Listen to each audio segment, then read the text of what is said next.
on the 15th of December.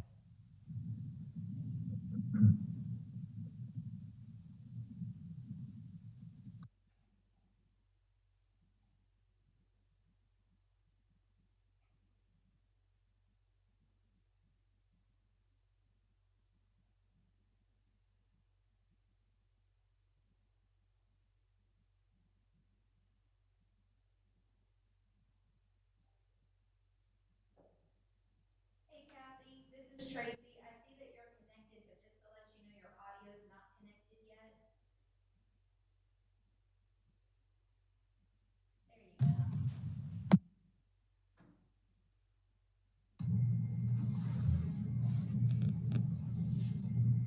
Tracy, are you showing the time as 3:30?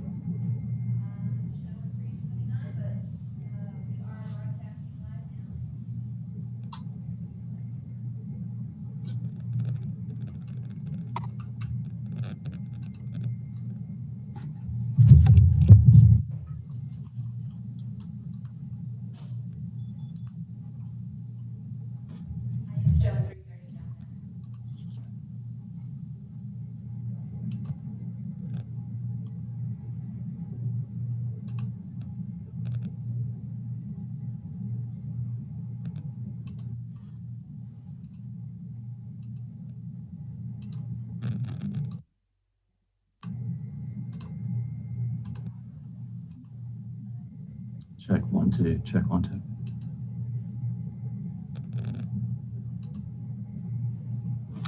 Can everybody hear me? Gotcha. Okay.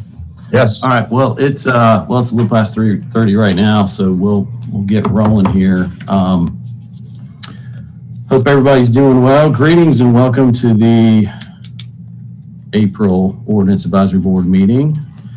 In light of the state's declaration of emergency due to COVID-19, the meeting today is being conducted remotely. We will each begin by identifying ourselves so that the record can reflect who is present and participating in the meeting. I will introduce myself and call upon each of my colleagues to do the same. As I call out your name, I am Matt Jones, and participating remotely, Tim Taylor.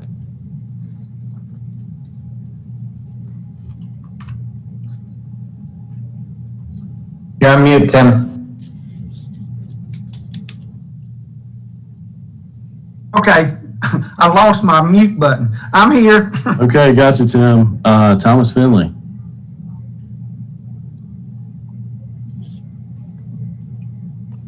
That will be a negative. Okay.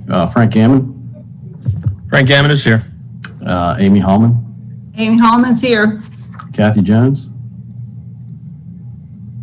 Kathy's here. Joseph Klutz.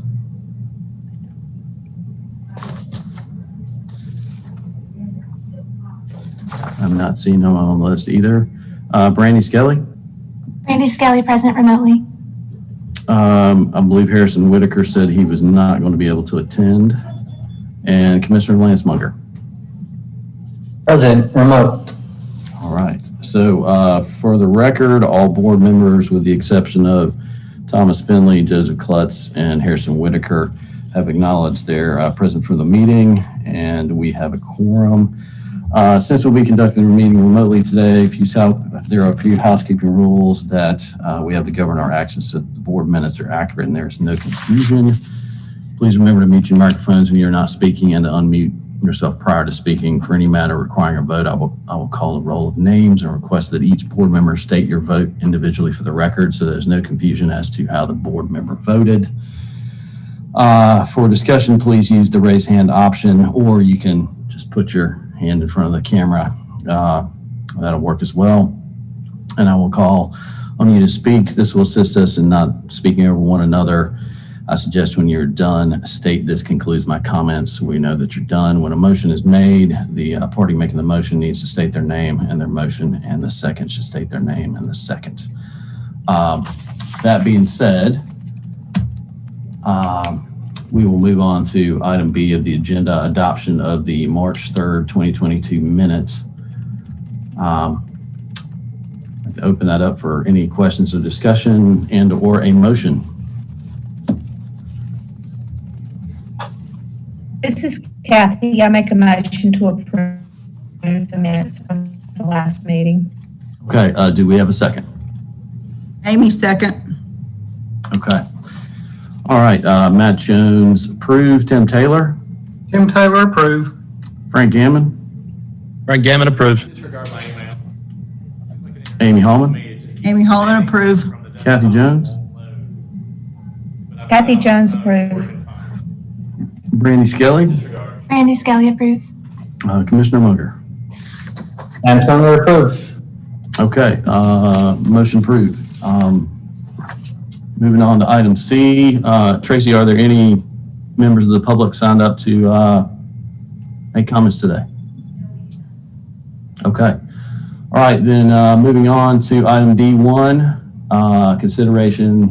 consider a recommendation on petition TA 22-3.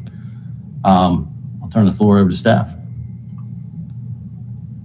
All right. Hope everyone's doing good today. I'll just share my screen real quick. Since this was a continuation of the last meeting, I'll keep it relatively brief. Let's see. The original reasoning for this text amendment is simply to comply with the changes that were made by the state to 160A 306. And in doing so, we basically just added that text straight to 8.91 and 12.2.2. And since we last met, we have made a slight change. The change is literally just to simplify the text, and it basically combines the last two sentences. None of the substance of the text changes at all. And we made that same change to the site distance triangle sign definition as well. And the ordinance itself does not change the way the town measures the site triangles at intersections. It merely is just to comply with the state statutes. And if you guys have any questions, I can answer those for you guys.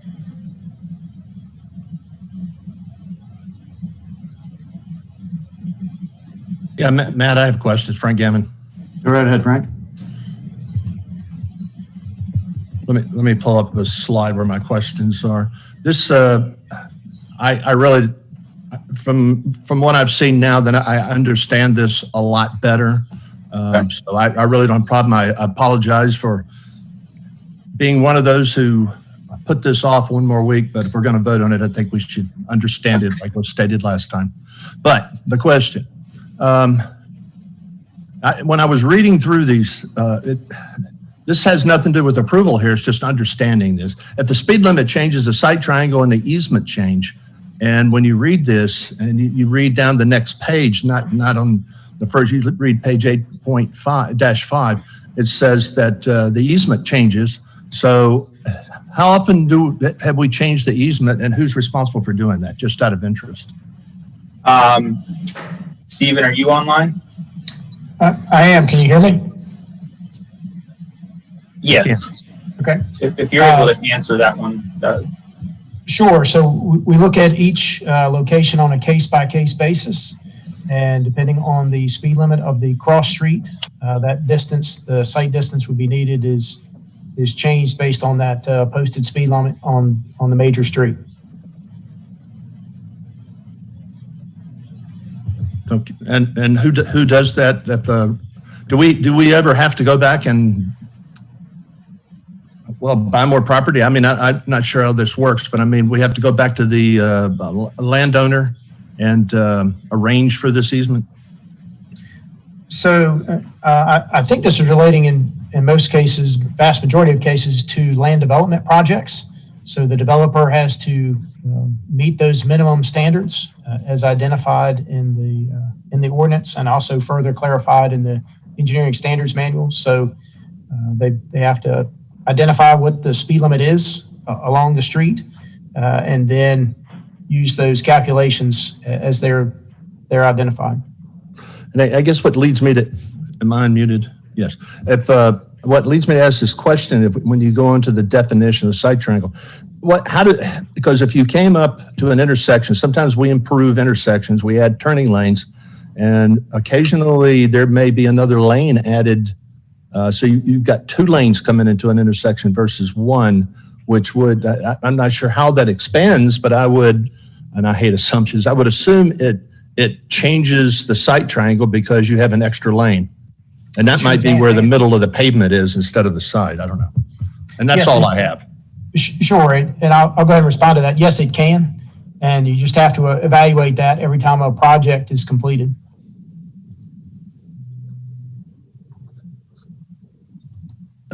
That's all I have. Thank you. All right. Any more questions?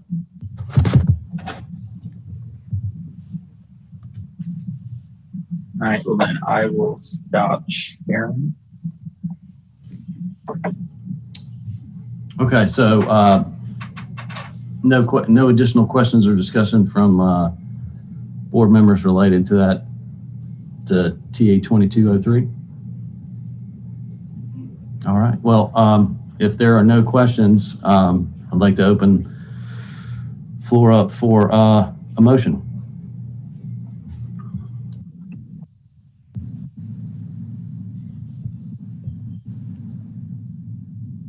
It's an easy one, low hanging, grab it.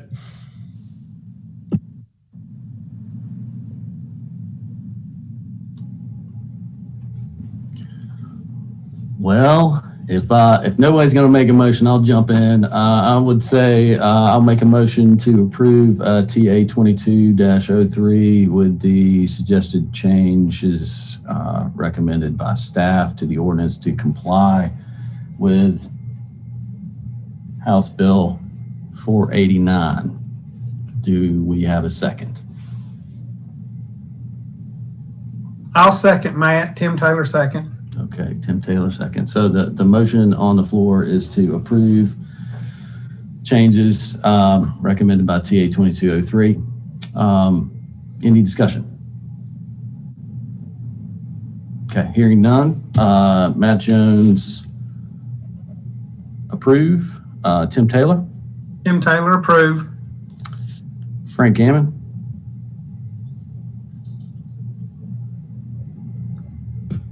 Frank Gammon, approve. Amy Hallman? Amy Hallman, approve. Kathy Jones? Kathy Jones, approve. Brandy Skelly? Randy Skelly, approve. And Commissioner Runger? Lance Munger, approve. Okay, Thomas Finley, were you here for, I'm assuming you were here for most of the discussion?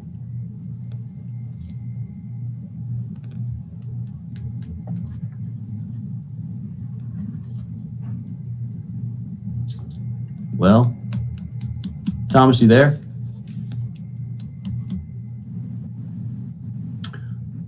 So we will note that he was not present for that vote, for the record.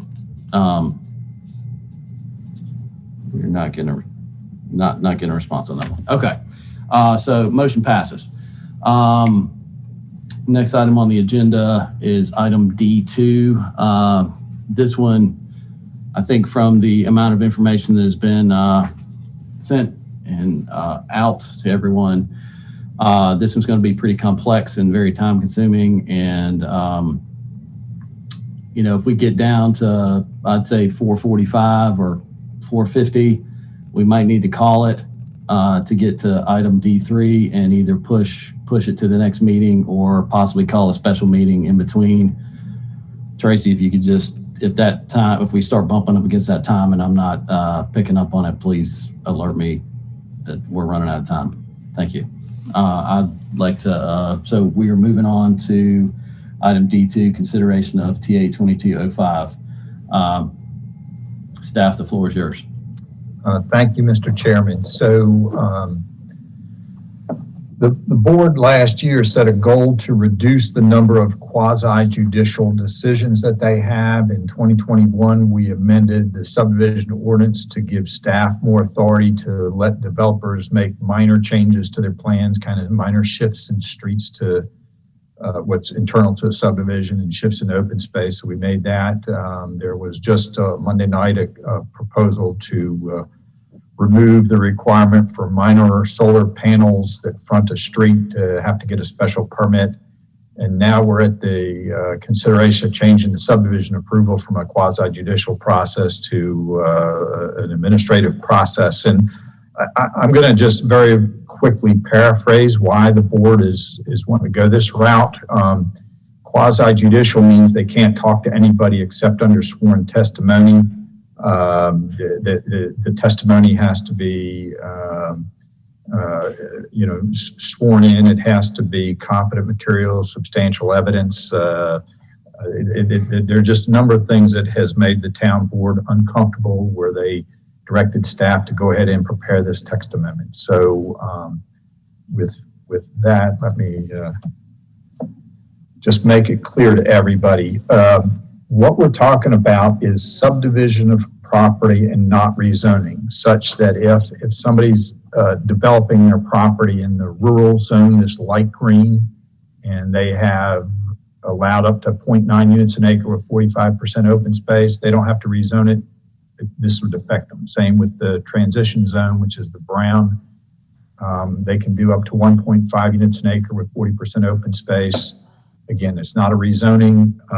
Staff will take this process through the subdivision sketch plan process. So I just want to be clear that we're not talking about rezoning. We're only talking about subdivision of property that's already zoned for doing what people want to do. Okay. So the School of Government, which kind of provides advice across the state, they basically say subdivisions are typically, one or two ways you approve them. Administrative, which is based on clear and objective standards, which is, what's the lot size, what's the open space, what's the road specs. If you meet that, great. But you also have authority to do what's called the quasi-judicial decision. So in addition to clear and objective standards, the ordinance has some standards that require judgment and discretion. And our subdivision ordinance happens to have that kind of language. So because of that, that's why Huntersville subdivision rules are quasi-judicial. So if we want to go to administrative, then we need to drop our standards that require judgment and discretion and make them more objective. So the statutes today say if the final decision of the subdivision plat is administrative, the decision may, and highlight may, be assigned to a staff person or a committee comprised of staff persons, and notice of decisions provided 160D 403B. It does say if the final decision on subdivision plat's quasi-judicial, then that decision shall be assigned to a governing board, a planning board, a board of adjustment, or other group. In our case, we sent it to the town board. So this slide just simply is showing you there were 275 jurisdictions that were asked to report, in their subdivision rules. Are they based on subjective standards or are they based on objective standards? And 72% of those said that their standards were objective, and 28% said they were discretionary. So those should be in the quasi-judicial, and we are in that category. So we are a minority compared to others the way we do the ordinance today. Very quickly, in subdivision Huntersville, there's three processes: a subdivision sketch plan, and that's what we're talking about now. That plan is more general in nature. It's for the entire development, has roads, lot layouts, concept plan for stormwater, etc. Goes to planning board for a recommendation, town board for a decision. If that is approved, then the next two steps, the preliminary plat and the final plat, those are all staff approvals. That's where all the detailed engineering drawings come in. And unless there's a significant change, everything is approved by staff internally for the preliminary and final. So now let's just talk about what we have today for a subdivision sketch plan. So we do have some subjective standards, so therefore we have to follow the quasi-judicial process. And so what happens today is somebody turns in a sketch plan. They have to have a neighborhood meeting. It's the developer holds it, neighborhood meeting. Then it goes to the planning board for a recommendation, and then the town board makes a decision in a quasi-judicial hearing. So that's the point where you pull out the Bible and everybody has to, who's speaking to the board, for or against has to be sworn in, and then testimony is provided. So the proposal is to modify our subdivision ordinance. We'll have all objective standards, and it will follow an administrative process. So we still have the subdivision application.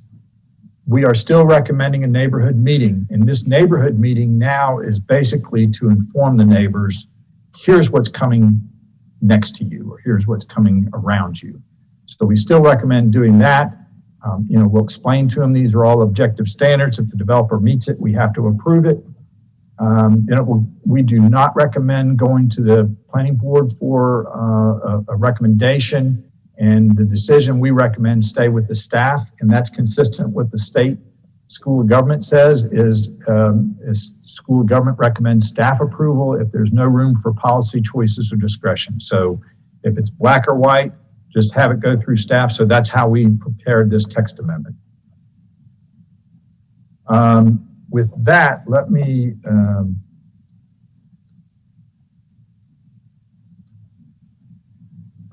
ask at this point in time, are there any questions?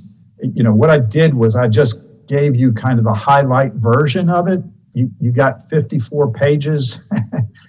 Matt was kind enough to send his questions on some of these things, and unless anybody objects, I've got the subdivision ordinance that is the text amendment, and this has Matt's comments on it.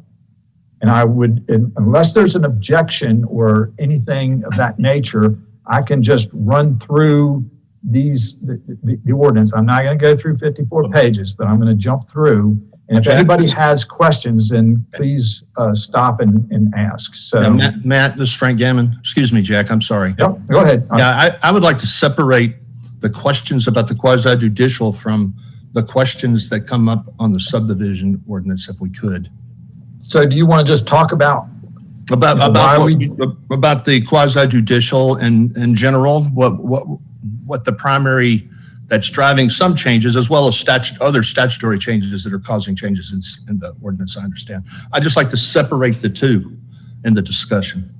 That's fine. That's fine. Let me just, since you mentioned that, let me just say, you go to section 6.2 of what we sent to you. Today, everything that's in black is existing, and what's red underlined is changes. And strike through, it's existing, we're striking through. So the ordinance today reads general requirements, and now we have to change that to general guidelines and requirements. And so the 6.200A general guidelines, these were requirements, and now they're turned over into guidelines. So we would want developers to follow these standards. And I don't need to go over the details.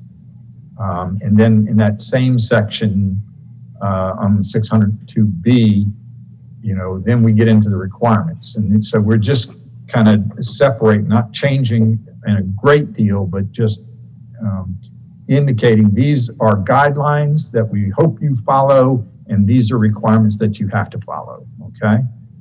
So having said that, we'll go back to the subdivision ordinance. And so we did make some adjustments. Some were just kind of modifications, just cleanup of language. Most of the changes had to do with dropping out the subjective standards and going to objective standards and giving staff the approval for that. So we start off with section 1. This was the purpose. And so BAT says that the subdivision ordinance as proposed comply with Jones versus Davis case and regulate only the division of land and not the use. So my comment here, and I think you got an email from Emily that she's been tied up in meetings. So Emily, if there's a point where you think you want to jump in, please do. But basically our subdivision ordinance it just regulates the division of land, but it is coordinated with the zoning ordinance where the land use is regulated. So I'll just leave it at that. And if there's any specific questions, again, you can let me know. So again, everywhere that we had changes, there were just kind of cleanup edits, and that was clearly noted. So subdivision conservation, where we talk about subdividing into single family lots at a density. So Matt's question is, does this imply the regulation of use?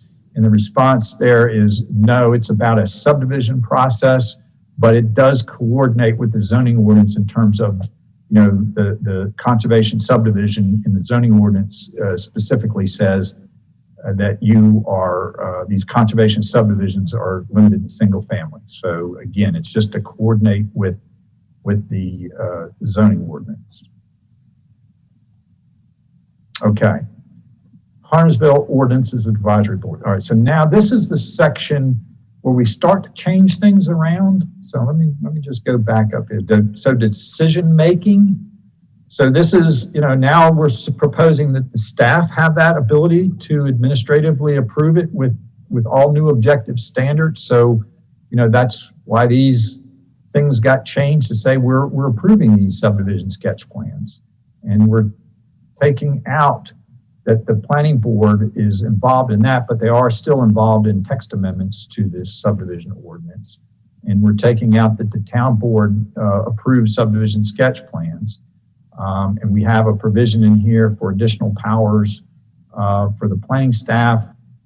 And here's what Matt had suggested, Huntersville Ordinances Advisory Board to add in there, that in addition to the authority granted to the HOAB by its bylaws and other ordinances, the town of Huntersville HOAB will have the power to make advisory recommendations to the text of the regulations. My comment there is I would not recommend that. The HOAB is strictly a Huntersville ordinance, a Huntersville group. It is not a state mandate. The state mandate does have for the planning board, but does not have it for the Huntersville Ordinances Advisory Board.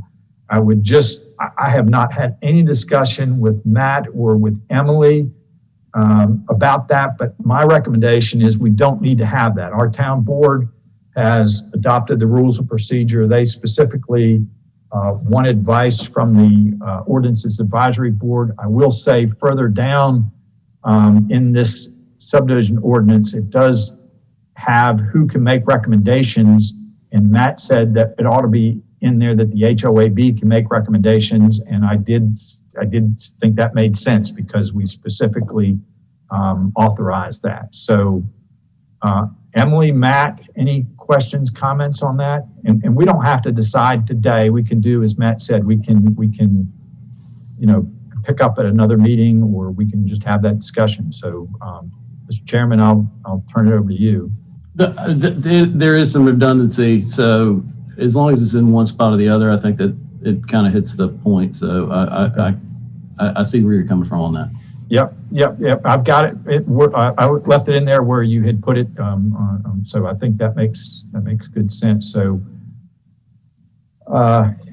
amendments, and so this is the point you're just making is, who proposed these amendments. The Huntersville Advisory Board can also make amendments. So agree that makes sense. All text amendments must be referred to the Huntersville Ordinances Advisory Board. Again, I don't recommend that. The planning board recommendation is a statute requirement. Huntersville Ordinance Advisory Board is optional. Don't recommend that we have it there. We do that because, and we do it not just for subdivision ordinance, but we do it for everything, a code of ordinances, whether it's restricting bees or dog tethering, all kinds of stuff we send to you guys. So that's our comment there. Again, Matt, Emily, if you have anything you want to say about that, that's fine. Well, Jack, we don't send all text amendments to them. I mean, we do send the vast majority, but not all. But as far as zoning and subdivision, yes. Well, the town board has on occasion, they sent dog tethering regulations, they sent a bee, I mean, it's whatever the board says, we want advice from the Ordinances Advisory Board. That's, yes, and it's been more than just zoning and subdivision. Okay. So this is the part here where I was mentioning that we went from general requirements and now we're calling them general guidelines and requirements. So this is the part where we are dividing up. Anything that is subjective, we're just saying that's a guide. Anything that's objective, we're saying that's a requirement. So this is where the two diverge. And, 6.200B becomes general requirements, which, we just, again, these are requirements. These are objective standards. You either meet it or you don't. There is a question here from Matt, and I might not have understood the question, but this is the section dealing with easements. So easements established to the width and location required by consulting engineer, utility department, town engineering department shall be provided for, these type of things. So Matt's comment was, could this create due process issues if this is an offsite easement required to be obtained from a third party? See title trust versus reverse. So here's my comment to that. These easements are required for internal to the development. And so again, Matt, if I don't hit this right, or Stephen Trott, if you're online, let's just say Charlotte Water has a utility line that needs to be extended to your new development. Well, that's just strictly a private property matter. You got to go deal with your neighbors to deal with that. That's just the nature of the game. If you want to develop your property and you need to get sewer from a creek across somebody's property to your lot, that's up to you to work it out. Once you work it out, then this easement requirements start to kick in. So, Matt, does that address your concern, or do you have further questions about that? It's one of these things where if the development has an approval condition that requires approval from a third party, it could be for right-of-way acquisition for traffic, it could be for a side triangle that maybe goes onto somebody else's property, it could be for an easement for drainage, for stormwater, it could be anything where that third party has to give you approval or your development effectively stops and the town does not give a way out, another mitigation option, a fee in lieu, we'll go condemn that easement for you, something that creates a problem with due process. And under our general authority making statute, we're required to have our ordinances comply with the North Carolina and the United States Constitution. And I think this is something globally that we need to address, not in any of those situations where there can be a third party that's given veto power over another person's property. And it's referenced in that case, it's referenced in the High Rock Lake Partners, which is NCDOT, various other cases, but it goes against due process. So just something we need to consider, not only related to easements, but any of these other things where that situation can be created. So Jack, I'll jump in. I'm not sure if you all had the opportunity to check your email, but I did send out the specific statute that deals with utility easements within subdivisions. And as Jack mentioned, we're talking here specifically about utilities. That'd be storm drainage, sanitary sewer, water lines, and other utilities. So this section is not anything to do with easements for roads. Secondly, we cannot condemn for private development. It has to be for public purpose. So we cannot help a private developer achieve their private development goals or anything like that by using eminent domain authority.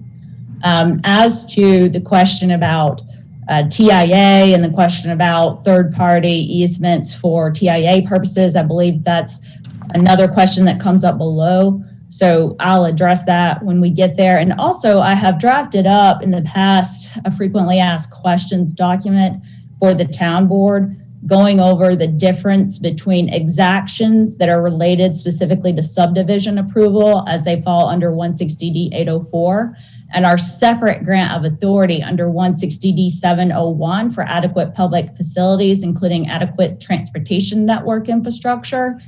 There are several blogs by UNC School of Government in that regard in terms of how those are applied, but they are specifically separate grants of authority. And we also have section 8.1 of our charter, which does also allow for permissive mitigation as it relates to transportation network infrastructure. And I'm happy to send that out to the HOB if you guys would like to take a look at that document. It's a little bit easier to digest when you have something in writing. So I know that was a big thing of yours, Matt, that you were interested in having explanations. So I'm happy to send that explanation out to you all as well. Just further your comment there, this was something that we came across during the TA subcommittee process, and it gave the last town attorney, it made that party very nervous when this particular issue that I'm bringing up was I guess discovered in our process. So I just wanted to make sure it's being looked at and considered, because it does create I believe it creates a risk for to our ordinances in our town and our citizens. So anyway, thank you for your comments. Thank you. So,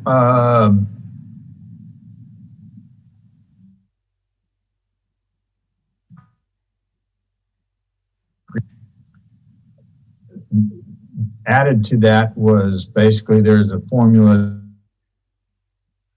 that shall be 200% of the pre-development property tax value of the had suggested the land area that would have otherwise been required to be dedicated by the development or subdivision and shall not exceed the fair market value.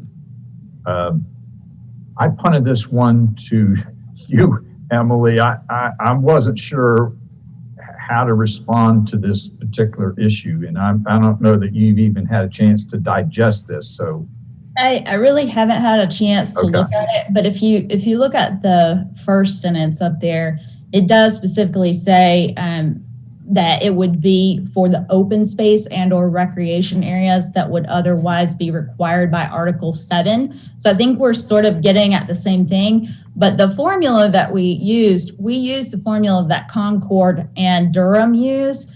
And so it's more so related to the pre-development property tax value of the actual subdivision site. That is what they use for their formula, not the pre-tax value only of the open area that would have been dedicated. This is something that we can tweak or refine, but those were the formulas that we were able to locate from other jurisdictions. And so if we need to work with the wording on making it clearer, we can. That's something that we can consider and that we can tweak. The rationale that I had there was the way it was written implied that it would be 300% of the, let's say it's 100 acres and you're in the TR zone and you need 40% open space, but you can only give 30, and you do the 10 in a fee in lieu, but the fee is 300% of the 100 acres, not the 10. That's the way I read that. And that felt like it was maybe going a little too far, maybe kind of in excess of rough proportionality. And this language that Apex had. I did want to make one other point of clarification. The statute itself also directs how the formula has to be calculated. Oh yeah. It's based on tax value. Yeah. But it doesn't define a formula. It just says any formula used is based on tax value. or the value of the property, something, I don't have it sitting in front of me right now, but I thought this kind of drilled it down to where it's to the part of the property that, not the entire site. So the way it was written, it just felt like it was going to be for the entire site. So, Yeah. anyway. I think this could be wordsmithed some. So Jack, I'm sorry. I do have the statutory language, and so it actually says the regulation, the formula, it's actually in 160D 804D. It says that all funds received pursuant to this subsection shall be used for the development of the park, recreation, etc. And then it goes on, and it actually talks about it being based on the tax value of the development, the actual subdivision. But yes, this is something that we can come back to.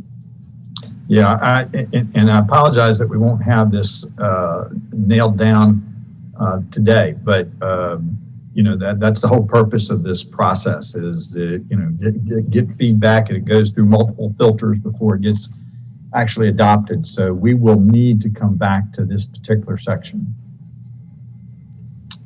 Matt, I have a question, if I can, Jack. Yeah. Yeah, it's relevant to this discussion here.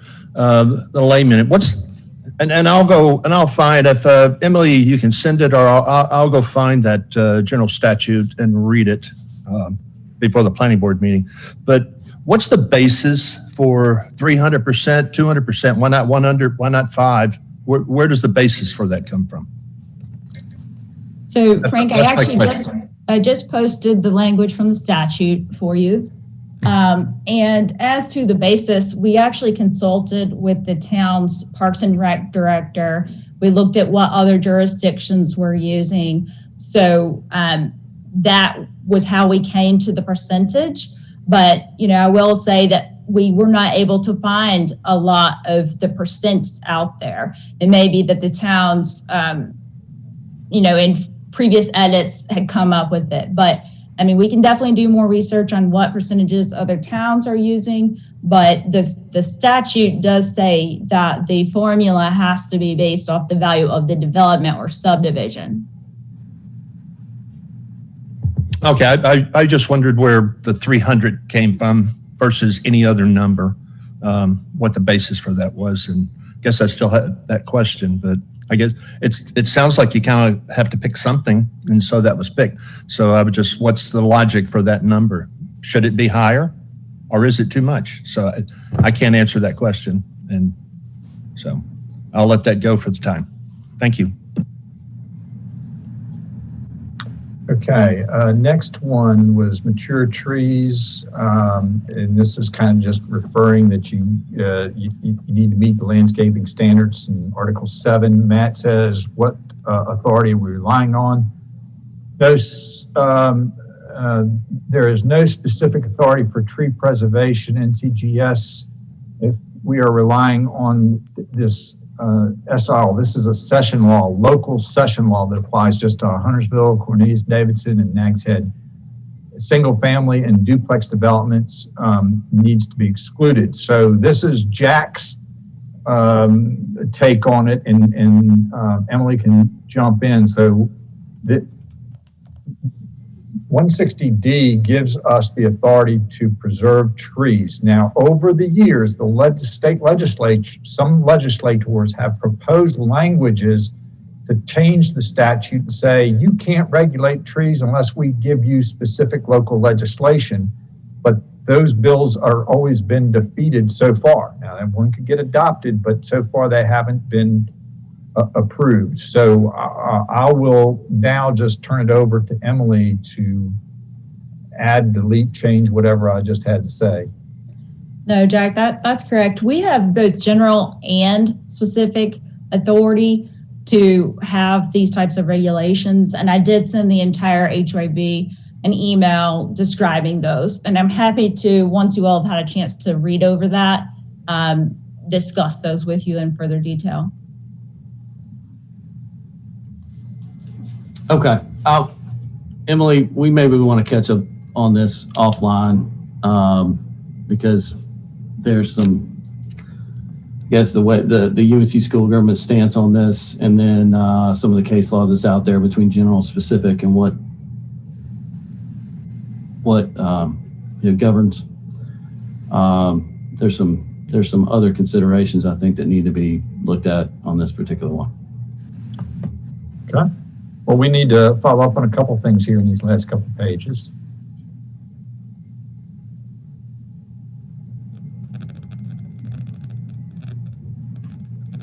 And I'm just trying to highlight anything that just jumps out, and basically Matt's comments are kind of where I'm stopping. So if somebody, again, I apologize, we're having to do this remote and there's just so much information we're going over. Traffic impact analysis. What enabling authority are we using? Do we have authority for exactions for by right plans other than fee in lieu? It mentions Buckford versus Tannahaw River, Tax Stafford versus Mooresville. Also need policy for right-of-way acquisition so as to create due process violations. See Seattle Trust versus Roberge and High Rock Lake Partners versus NCDOT. Also need to comply with the constitutional limits. Most importantly, the rough proportionality, Nolan, Dolan, and Kuntz case. So just say we had authority under 160D to do that, and per the Huntersville Charter, and Emily, you want to have anything else to add to that thing? I really think the best thing for me to do is just to send out that document that discusses this a little bit more in detail, that has the difference described between exactions specifically related to subdivision under 160D 804, and also as it relates to our authority in our charter at section 8.1 and also 160D 701. The gist of it is that exactions are mandatory. They are specific to subdivision streets, for the most part, recreation areas, utilities, etc. The TIA stems from 160D 701, again, which deals with adequate public infrastructure. And it's more of a way for a developer not to have their particular proposed development denied or delayed to a future date because the town doesn't have current infrastructure in place at that time of the proposed development. And so it is an avenue for developers to propose voluntarily to mitigate by bringing the traffic network infrastructure up to par with pre-established service levels. And as you can imagine, it's a little bit tricky to get through all the nuances of that. But again, I'm happy to send you out the document that I had previously sent to the town board. Yeah, I think that's going to be critical to get that out to everybody. So that would be good. I'll just for everybody's sake, when we talk about the Huntersville Charter, back in 2007, the town of Huntersville adopted an adequate facility ordinance in the traffic impact analysis requirements and traffic impact ordinance. And we also, at the same time, changed the state charter for the town of Huntersville to say specifically we can, do those type of things. It's somewhat implied in the statutes, but we felt like it made sense for us to actually have that written in the charter of for Huntersville. So that's when we referred to the Huntersville Charter. I just wanted to clarify that was a change we made to the charter that is approved by the legislature, and that was done specifically in relation to our adequate facility ordinance and traffic impact ordinance. So, hey Jack, can I ask a quick question on that? Just based on something Emily said that caught my attention. You had mentioned that it was considered voluntary, and I'm just trying to see how that lines up with TIA, which I believe to be more of a mandatory requirement. I'll take that one too, Commissioner Munger. No, you will see that in our Article 14, yes, they do need to do a traffic impact analysis to determine whether or not, with the addition of this proposed development, we would have sufficient infrastructure in place. if the traffic impact analysis comes back and says, well, no, you actually don't, you're missing XYZ, you need a turn lane here, you need this, you need that, that's when the developer can permissively choose whether or not they will be carrying out those or not pursuing their development at this time or having it delayed to a later date. Okay, so it still is tied to the potential approval of the development as to whether or not, if they choose not to do the traffic improvements, essentially their application kind of is dead at that point, or on hold for. It's a little bit more nuanced than that, and like I said, I'm happy to send out the document that kind of describes it a little bit better. But I also want to clarify one other thing for you, is that we do almost predominantly all conditional rezonings. And so the conditional rezoning grant of authority is yet another separate third grant of authority, which allows for the town to negotiate with developers as well as to certain conditions that are mutually agreed upon. So a lot of times what the town board will see is that they will see basically that the developer in the town negotiate certain traffic improvements as part of the conditional rezoning, which is completely different than adequate public infrastructure. Absolutely. Okay, clear as mud, but thank you. Well, one other thing to note there too, Lance, is the condition or the exactions proposed under any of these scenarios have to still stay within constitutional limits, i.e. they have to be rationally related, roughly proportional, and then if one of those, if conditions are proposed that are not rationally related and roughly proportional, merely proposing those can create a problem for the town. Sure, but for the most part, if we're going to make proposals, I'm going to run that by our town attorney who's going to make sure that we're within our rights. So most TIAs are not conducted with those limits in mind. That's what in essence creates a problem, because you conduct a TIA and then it says X, go put a turn lane in half a mile away and you pay for 100% of it. That steps across the line, and then we shove it in front of them and say, you got to do this. And therein lies the problem. So anyway, we can talk about that offline. And Jack, if you want to, we don't have to focus all on my comments, kind of get back to the administrative versus quasi-judicial and focus on that. That's fine as well. So, I mean, this is the big picture slide here, right?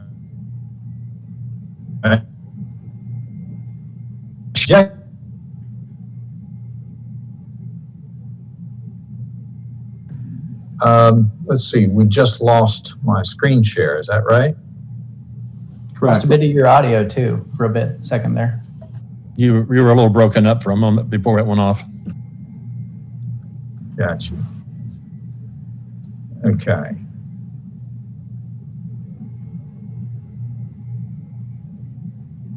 While he's doing that, I like to say I'm here. This is Harrison. I do have COVID, so which I suspected I did, but I'm feeling okay. Just kind of hoarse.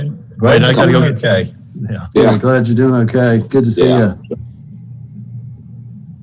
So I think you can see the slide now. So that, the big overarching issues are we're removing the subjective standards. We're going to all objective standards. We are still having a neighborhood meeting, but that more is to let the neighbors know this is what's coming and ask staff and the developer any questions that they have. It's not really a point where you can negotiate things. If they meet the standards, they get the permit, but at least we're meeting with them. And when I say we, meaning the town staff and the developer, to let them know what's coming down the pike.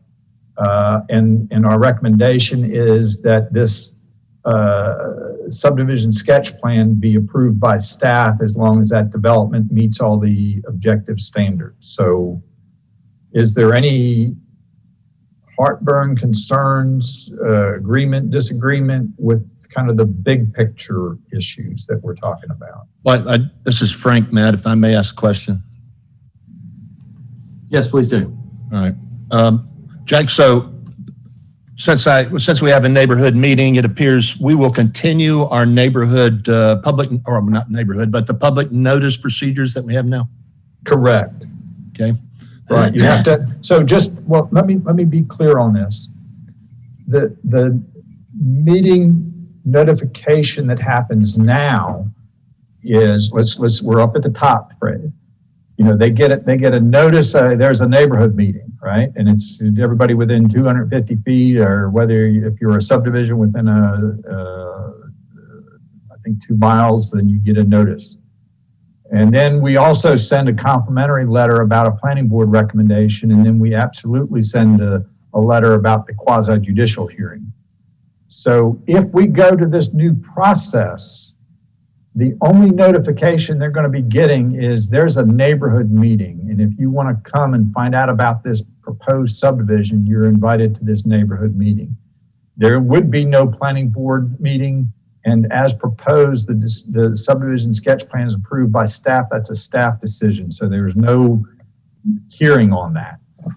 Is that clear, Frank? Yes, sir. But so the portion of our policy right now for public notice, those people who get notified wouldn't change. It's just the following procedures to the neighborhood meeting, correct? That's correct. All right. I have a question. This is Harrison. Go ahead. I'll ask the commissioner. How would the commission feel about this? Is this going to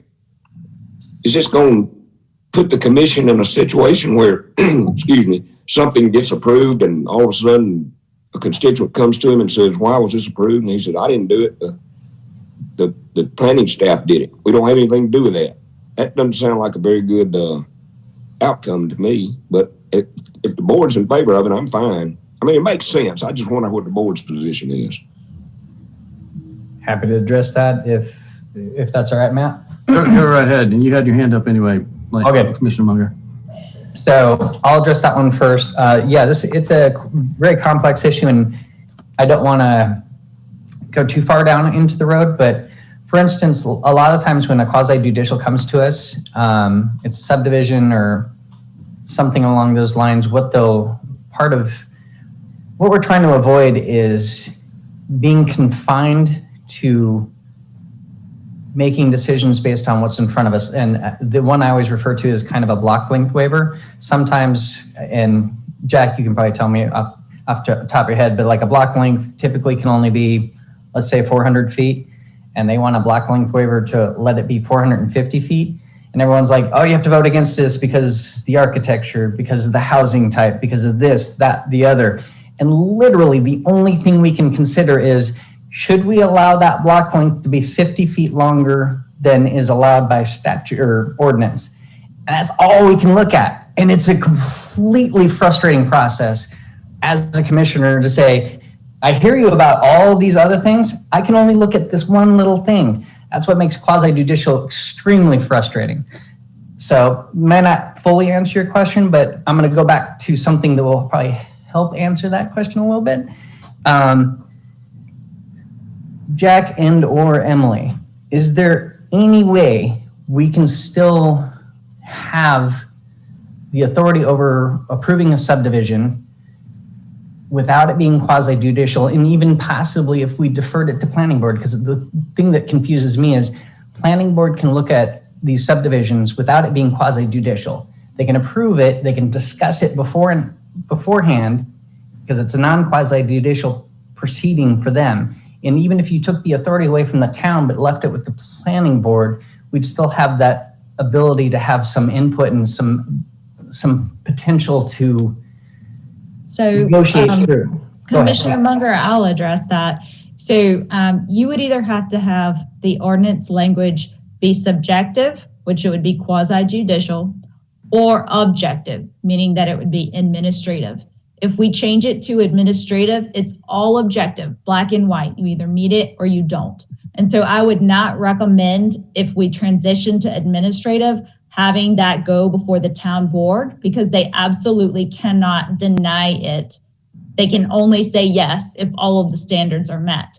And so in changing it to administrative, if it's purely black and white and it has to be approved if all the standards are met, there really isn't a need to add on the additional processing times of months and months of having it wait to go to the town board when it can be approved administratively by staff. Okay, so I wouldn't want it to be objective. So what I'm saying is I would want it to be subjective without it being quasi-judicial. Is that a possibility in any shape or form? It is not. All right.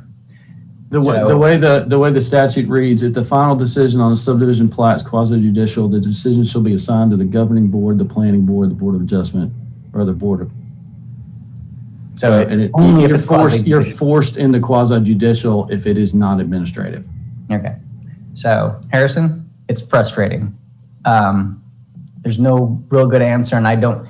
Part of my frustration also is that I think as a town board, we have the potential to do a better job at quasi-judicial in that, and Jack, this is something I learned from you. We actually have the ability to negotiate during that quasi-judicial hearing in terms of what could we ask the developer to do. And again, it's a negotiation. It's not something that we can specifically demand, but we can make certain requests of a developer and they can agree or not. Right. So what you see on the screen here is the existing ordinance and so what this conformity thing is starts the negotiation process. It says all proposed subdivisions shall be planned so as to facilitate the most advantageous development of the entire neighboring area. And if it's, an existing and established area, you need to enhance the stability, the environment, and character of the neighborhood. All right. So that's subjective, right? That's subjective stuff. The example that we gave to the town board was a subdivision that was on Mays Road.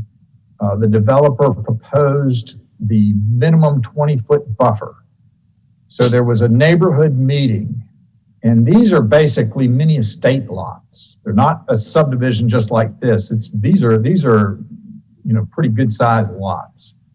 These property owners said, hey, can you give us some more space over here?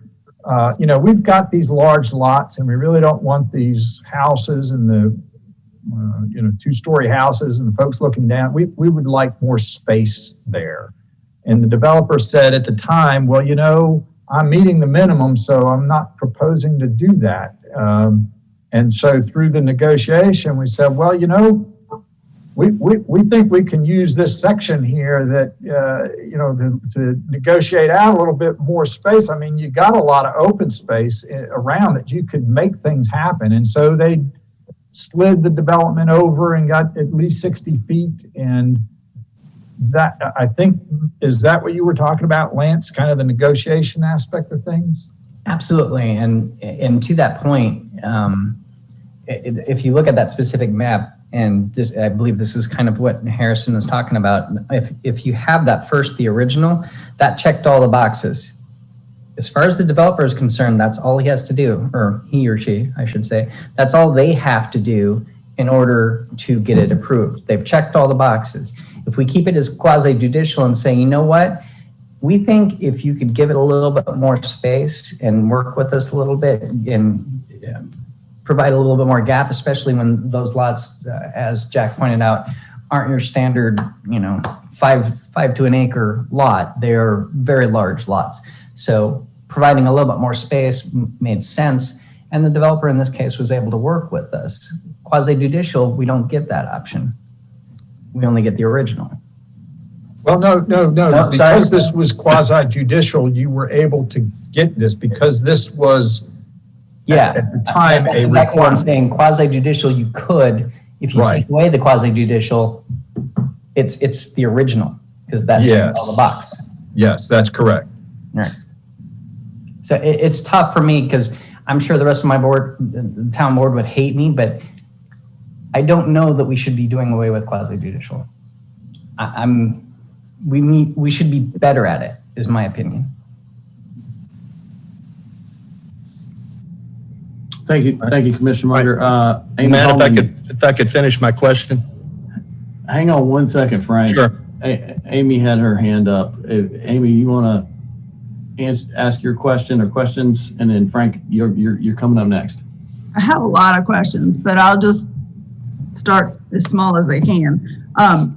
It wasn't until reading for this meeting that I understood that quasi-judicial had any wiggle room at all, because based on all of the ones that I had watched, we have, as residents, have been told that, nope, not only can you not talk to anyone, if it checks all the boxes, we have to approve it. And that's not entirely true, but I haven't quite come up with what the wiggle room is. So if we're looking at this in front of us, some subjective standards. So we're saying that the planning board recommendation is the subjective standard at the moment. Right. So just so under the current process, we go to the planning board for a recommendation, and they give a recommendation. They don't hold the quasi-judicial hearing. Right. I'm not sure I'm answering your question though. Well, I'm just, because when it says that we can consider standards of require judgment and discretion, like what? Right. So when you give somebody this, now remember, this is a shall. This is a requirement today, not the Today. Yeah. This has some leeway in areas with established and approved development. New subdivisions shall be planned to protect and enhance the stability of the environment and help the character of the neighborhood area. That is really pretty wide open in terms of interpretation. I would say this. If the development meets the density standards, the lot size standards, things of that nature, they're going to get some kind of approval, but there is some negotiation to start moving things around to try to blend with the neighboring area. So something's going to get approved. There just might be some adjustments to try to better meet these what are now requirements. And I don't know, Amy, if that starts to give you a little bit, yeah. To that. So it's why it might be easier if we talked about these in separate things versus the edits versus what the quasi-judicial question is, because yes, right now it shall, but we're moving toward a should, which is just a hope, basically, a pretty good hope that someone's going to do some of these things. That made me think of, I know Frank has a question, but hold on just a second. So rip it up, Amy, rip it up. If we were going to say, no, we don't want to do the quasi-judicial thing and we want to make this administrative, essentially a town board member wouldn't have to know anything about planning unless it was a rezoning situation or maybe a special needs permit. Does that, because the developer comes in and talks to the staff about, I want to do this. And then if we allow the staff to have the ability to approve all this and go through the second step and the third step, arguably, there could be a lot of unknowns for the board or anybody who didn't ask a whole lot of questions of the planning staff. Right. So just as an example, we'll take this. This is subdivision in the eastern portion of Huntersville, and it's zoned rural. And so they have just under 0.9 units an acre and over 45% open space. Mm-hmm. And so if this change happened, we would hold a neighborhood meeting and we'd invite the town board and we'd let in the neighbors around here and invite them to the neighborhood meeting. But after that, then it would just be going through the staff approval process. Mm-hmm. And does the development check all this objective standards? On the other hand, if say somebody wanted, maybe I want 1.5 units and I need more density, then they got to rezone the property. Well, that's a whole different shooting match. That is where the town board has a lot of discretion, but they also need to be looking at the long range plans and whether or not the development meets those plans. So does that help clarify? Yes.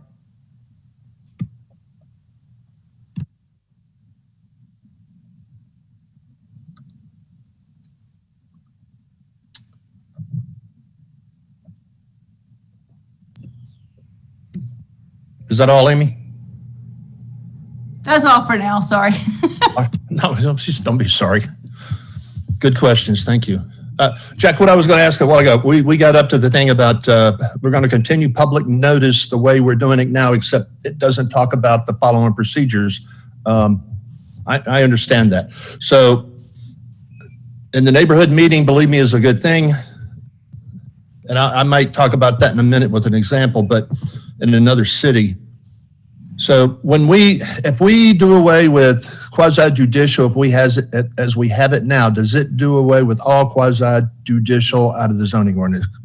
For example, special use permit. It does not do away with the special use permits. So special use permits will still be there for information to everybody, like landfill. If somebody wants to do a landfill, they have to get a special use permit. If they want to do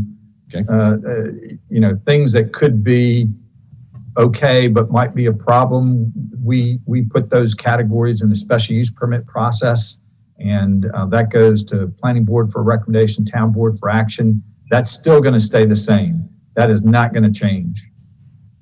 All right. Then the next piece, I would say, if you could put the government slide back up in from the School of Government. Oh, no, I'm not sure. UNC School of Government. There you go. Right here? Yes, sir. Down in the middle of that sentence, next to the last line. And this all piece, when you do a special use permit and all this, you see that, and this is what, is it in harmony with the area? Well, certainly if you got rid of quasi-judicial, the planning department could certainly do that, because all you're doing there, an important thing, but is saying is it and the rezoning around it right? Does it comply with 2040, the zoning ordinance, or any small area plans? Correct? I'm sorry, I really wasn't following. It is. Yeah, next to the last line, is it in harmony? Standards requiring judgment discretion similar to special use permits. Is it in harmony with the area? Will it harm neighboring property values? So I could see how doing away with, I could see that first portion isn't in harmony with the area could be done by the planning department. No. And that I can't, so we'd have to drop that language. We could. That's a lot of discretion there, and if you've got anything with discretion, then it automatically puts it in a quasi-judicial process, and that's got to be done by governing board, planning board, board of adjustment, or other board appointed by the town. So in effect, it is strictly ordinance-driven. Period. Right. Now, let me also say this. So we have subdivision rules and regulation, which has how much density you can have and how big your lots need to be. So, that's really kind of calibrated to try to make sure things fit in. But as the example that we gave you, it doesn't always work that way. We had this situation here where these just happen to be very large lots where folks enjoyed the privacy, and they just wanted to have something more than a 20-foot minimum. And so, using this provision here, the developer, agreed based that, hey, we could theoretically turn this thing down, and you got room to make it work, and they made it happen. All right. So I guess the next piece of that is, so does recourse to show harm, that goes away also? That's right. The public has how does the public address grievances? The public address, so in other words, if we have all objective standards, the development meets those objective standards, the staff issues the permit, and a neighbor disagrees because it's harming their values, what can they do? Yes, sir. That's the question. What's their recourse to address grievance? I mean, there isn't any unless they find out that the development doesn't meet some standards. Then that would be the only. I mean, but we're not going to approve something unless it meets the objective standards. Right, but it could meet our standards, but still affect their property values. Correct? I'm not an appraiser, but I'm going to give you an example. These properties here are zone TR, this brown. So everything you see brown. And that's 1.5 units an acre with 40% open space. And it happens to be next to property that's zoned rural, which is 0.9 units per acre with at least 40% open space. There could be a lot of folks that would argue that's going to harm my value. Personally, I haven't seen that much of it affecting the value. And to argue value, you really need to be an appraiser and appraise the situation. So. Well, I've got one last request, and then I'm done, Matt, is that I would ask that since we check with other towns and people, how many civil suits have been brought against the other towns that don't have the quasi-judicial process? And maybe their outcomes. Maybe there's none, but I would suspect that there are some. And that's my last comment. Thank you very much, Jack. Yes, I'm not sure I'm following that last comment, but my presumption is that you're questioning whether or not there have been lawsuits for folks that have objective standards, and perhaps that might even be more than those that might have discretionary standards. Would that be a fair statement? Well, I think what I'm asking is if you had been harmed monetarily because of something that the town approved, whether it's the ordinance or not, you had the only redress you have is a civil suit. And my question is, have there been civil suits in other towns to address those grievances?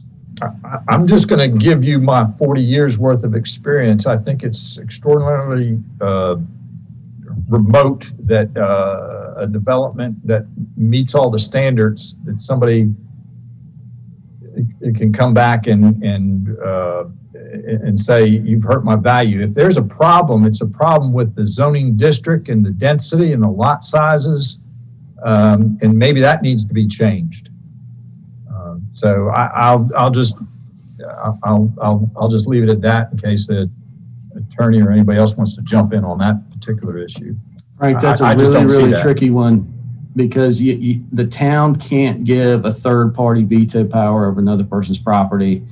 And that being said, a town can downzone someone's property in almost any way they want to, as long as there's some practical use and some value remaining. They could take it from worth 100,000 an acre to 1,000, and that's legal. Correct me if I'm wrong, staff, but I think to get to Matt's point, and whenever I have the Huntersville 101, I emphasize this. Everything that you see in brown and light green, that used to be zoned OPS district, open space district.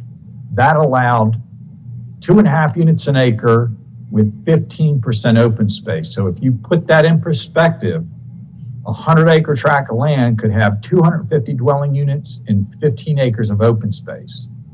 That property got zoned to rural, and it changed from that 2.5 and 15% open space to 0.9 units an acre with 45% open space, and 1.5 units an acre with 40% open space in the rural. Does that have an effect on that property? You darn right it does. And when we had our neighborhood when we had our public hearing, we had it at the Central Piedmont Community College. It was such a big meeting. But I also have told folks that it was one of the most respectful meetings I've ever been to. There were not, people cheering and booing and any of that stuff. It was surprising. I don't know that that could happen again, but it happened here, and it happened in 2003.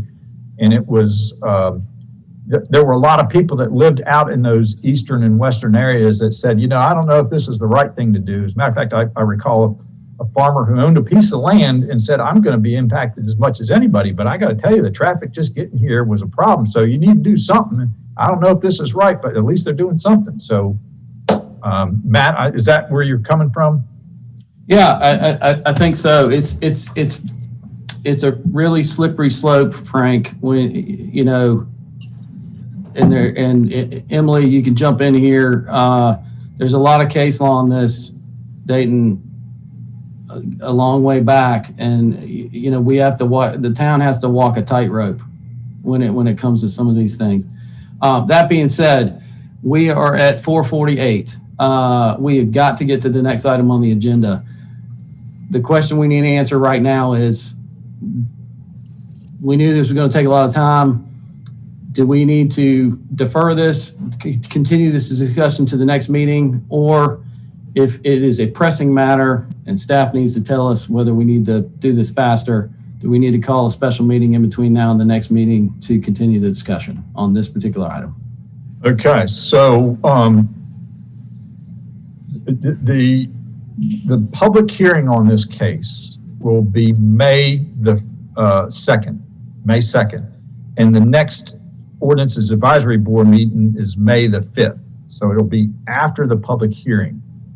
Now, this is a pretty big topic. I don't know if the town board is going to open the public hearing and close it on May 2nd. It's possible. I will also say it is not any kind of requirement that the Ordinance Advisory Board recommendation has to be done prior to the public hearing being closed. We absolutely want the Ordinance Advisory Board recommendation done before the town board takes action, and really would be ideal to have it before the planning board takes action. Having said that, if you want to wait till your May 5th meeting to pick this back up, that is perfectly fine. If you would like to have more dialogue and maybe even have a special meeting, that is totally up to the Ordinances Advisory Board. Thank you, Matt. Thank you. I do think it would be good to hear comments from the public at a public hearing on this, if there are, because there are not very many members of the public that comment at our meetings for whatever reason. I think it would be good to try to incorporate some of their feedback into whatever our recommendation ultimately is. I think that would be beneficial. I also think this is an extremely complex topic that everyone needs to clearly understand, and the more time we can spend on it, the better the ultimate outcome or recommendation is going to be. So I'll just open the floor up for a motion to either continue it to the next meeting, or we can propose a special meeting, talk about it there, and then if we need to talk about it again in May, we can do that too. Matt, this is Frank. I'll make a motion. Okay, go right ahead. I make a motion that we defer this discussion until the 5 May Ordinance Advisory Board meeting. Okay, do we have a second? I'll second. Brandy Skelly. Okay, the motion is to defer.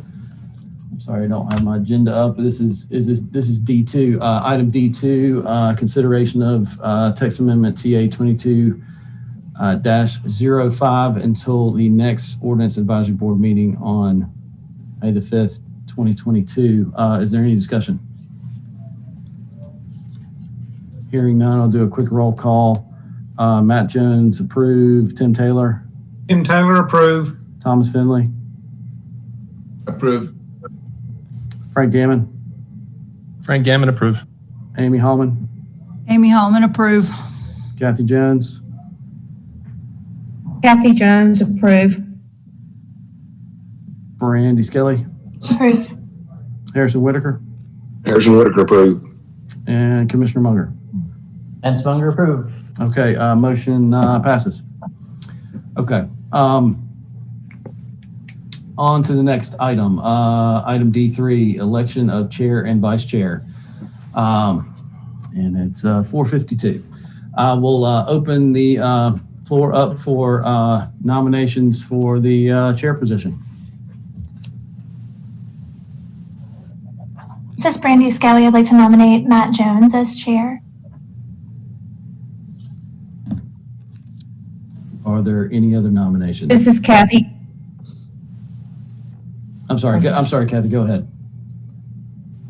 I was going to second that motion, but I'll hold Okay. off.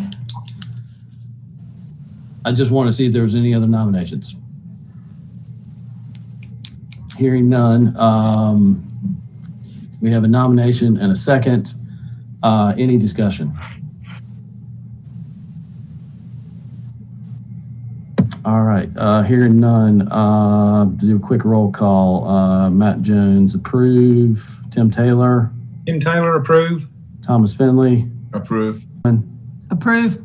Kathy Jones? Approve. Brandy Skelly? Approve. Harrison Whitaker? Approve. And Commissioner Munger? Approve. Thank you for that. I'd like to open the floor for nominations for the vice chair position.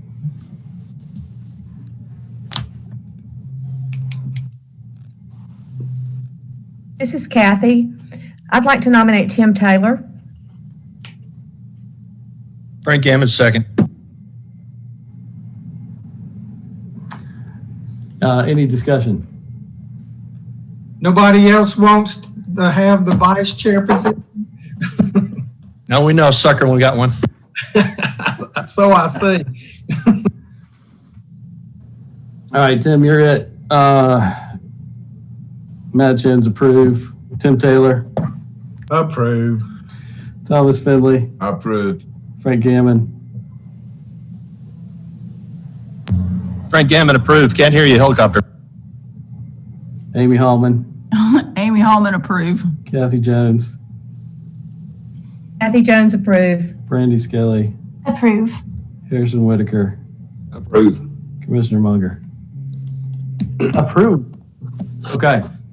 All right, we got that taken care of. That's all that we have on our agenda today. Just related back to item D2,